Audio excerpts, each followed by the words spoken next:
leur donner une fête qui s'appelait Pessah. Que le premier soir, on est la Gada, on boit 4 verres de vin, et après on fête pendant toute Pessah 7 jours, ou à Hoslahaj 8 jours. C'est une punition. Parce qu'on est à Hoslahaj, donc on fait 8 jours. Ici, le Hag Ha'atzmaut, on est resté 2000 ans dans l'Église. C'est pas 210, 2000 ans. 2000 ans. Donc c'est beaucoup plus que 200. Enfin, vous pouvez faire le compte. Donc 2000 ans. Et non seulement 2000 ans, mais on n'était pas seulement travaillé dur et ainsi de suite. Combien il y avait des morts, combien il y avait des assassinats, combien il y a jusqu'à la fin. La dernière, c'est la Shoah. Et combien de millions de personnes qu'on a perdues. Donc normalement, si nous on était au temps de la Torah, le Hasmaot peut-être ne sera pas 7 jours, sera peut-être 14 jours. C'est pas 7 seulement. Mais on aura fêté, également faire le soir, le cèdre pendant 2000 ans. Je ne sais pas si on saura manger la massa ou non, parce qu'il n'y avait pas ce problème. Peut-être même il faut faire un tanit, parce que combien des gens qui sont morts de faim, et ainsi de suite. Et nous, malheureusement, aujourd'hui, on le prend à la légère. On prend à la légère. C'est vrai, ce soir, il y a des activités, quoi, qu'ils ont apporté des chanteurs, etc. Bravo, je ne dis pas le contraire. Mais il faut commencer d'abord par remerciement d'Akadosh Baruch Hu. Il faut commencer d'abord par la prière. Faire la prière, comme il faut remercier Dieu, après on continue. Mais faire le contraire, oublier le principal, c'est une grave erreur. Je suis vraiment très content de voir tout ce monde que Zohar plus ou moins compris, qu'on est venu habiller comme un jour de fête. Une chemise blanche, comme le soir du Shabbat, vendredi soir, ou le soir de Pessah. Jamais personne venu le soir de Pessah ou le soir de Shabbat, habillé comme le jour de Hol. Il est bien habillé, parfumé, ainsi de suite. Il vient comme ça à la synagogue pour montrer la valeur de la chose. Et ça, pour l'instant, qu'on ne le voit pas pour le Yom HaAtzmaut. Et c'est dommage, on est en train de le prendre un peu à la légère de ce qu'il ne faut pas du tout. N'oublions pas, donc ce soir et demain, c'est un jour de fête. Même qu'on travaille,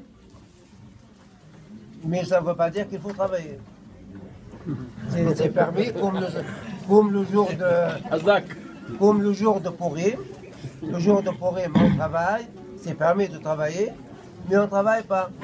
Également, le Hasmaot, c'est permis de travailler, mais la personne qui vient sur lui la bracha, que ce jour-là, il ne travaille pas. C'est le jour qu'on doit le fêter. Aujourd'hui, j'ai demandé de beaucoup de monde, quoi, parce qu'ici on ne peut pas les voir, de regarder à travers la télévision en direct le jour du Yom HaZikaron. Comment c'est passé en Israël? Comment ça se passe? De voir les familles, de voir les enfants qui n'ont jamais connu leur père, que la mère elle était enceinte au moment que le père il était tué sur le front, ou que les autres elle a laissé ses enfants qu'il y a 2 mois, 3 ans, ou 3 mois qui ne connaissent pas naturellement leur père, les veuves qui ont 22, 23 ans, qui sont déjà veuves. Et non seulement qu'ils sont veuves, mais ils ne veulent pas entendre de se remarier. Après perdre un mari de cette façon, on ne veut plus entendre de se remarier, etc. Et tout ça, malheureusement, on ne le prend pas suffisamment au sérieux. Il faut assister, voir avec nos yeux comment ça se passe. Allez, il y a 52 cimetières militaires en Israël. Et de le voir ce jour-là, combien des enfants qui sont 3, 4 ans, autour de la tombe de leur père qui est en train de pleurer, avec leur mère qui est les veuves, avec les parents et les grands-parents qui sont là-bas sur leur enfant. Après, ça nous donne une autre valeur de comprendre que ça veut dire le jour de Hasmaot ou le Yom HaZikaron. Mais malheureusement, nous ici, on est en train de s'occuper de nos petites affaires, etc. Mais on oublie tout. Et ça, c'est qu'il ne faut jamais l'oublier. Il faut toujours revenir sur la surface, remercier Akadosh Baruch Hu et voir vivre ce jour-là comme on est en train de vivre le jour de Pessah ou le jour de n'importe quelle fête. Il n'est pas moins. Nous, on n'est pas la Torah, donc on n'a pas le droit de décréter, de faire un jour comme Shabbat, un jour comme Yom Tov, etc. On n'a pas le droit. Mais croyez-moi, il n'est pas moins que ça. il a les mêmes valeurs et peut-être plus que ça. Et beaucoup de monde, comme on l'a dit, il ne le prend pas au sérieux, bien qu'il méprise les choses, mais il ne rentre pas dans la politique. Il y a qui dit c'est bien Israël, pas bien Israël. Tout c'est des mensonges. Israël, elle est là. Elle est sur la carte.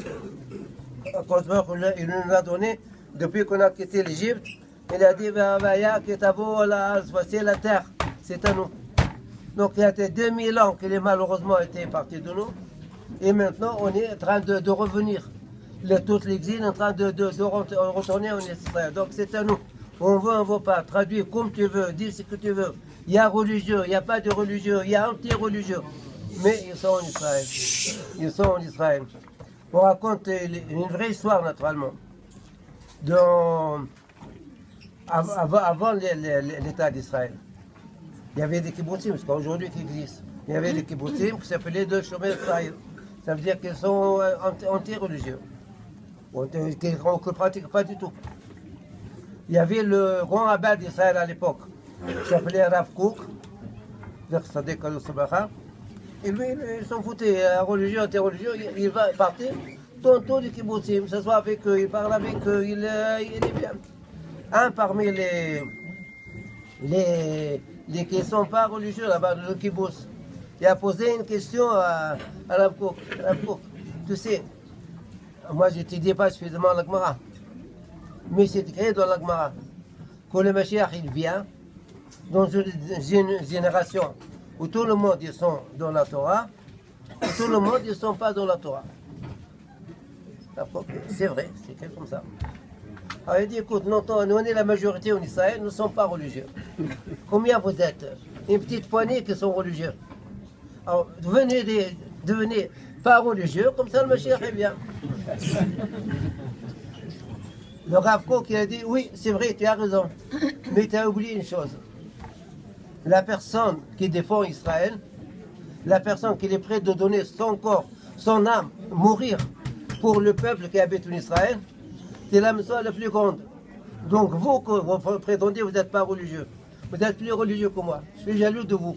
Donc qu'est-ce que ça vous reste? Mettre un peu de félire, respecter les Shabbat, voilà, tout le monde est religieux et le Mashiach il viendra. D'accord? Alors donc nous on essaie de faire de cette façon, chacun il fait tout ce qu'il peut, mais n'oublions pas cette journée-là. Aujourd'hui on est le 68e de Haïm, donc actuellement on commence à vivre l'État d'Israël. On a maintenant la vie.